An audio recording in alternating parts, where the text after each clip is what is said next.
زبور پہلی کتاب اور اس کا 8واں باب جو 9 آیات پر مشتمل ہے۔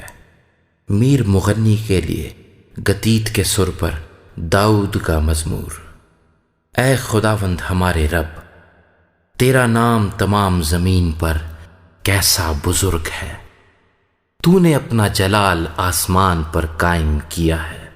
تو نے اپنے مخالفوں کے سبب سے بچوں اور شیرخواروں کے منہ سے قدرت کو قائم کیا، تاکہ تو دشمن اور انتقام لینے والے کو خاموش کر دے۔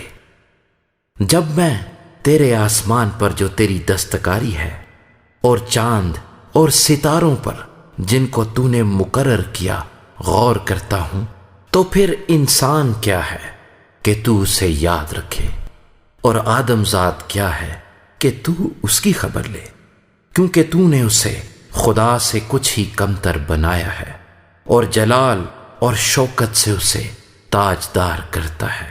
تو نے اسے اپنی دستکاری پر تسلط بخشا ہے۔ تو نے سب کچھ اس کے قدموں کے نیچے کر دیا ہے۔ سب بھیڑ بکریاں، گائے بیل، بلکہ سب جنگلی جانور، ہوا کے پرندے اور سمندر کی مچھلیاں، اور جو کچھ سمندروں کے راستوں میں چلتا پھرتا ہے۔ اے خداوند ہمارے رب، تیرا نام تمام زمین پر کیسا بزرگ ہے۔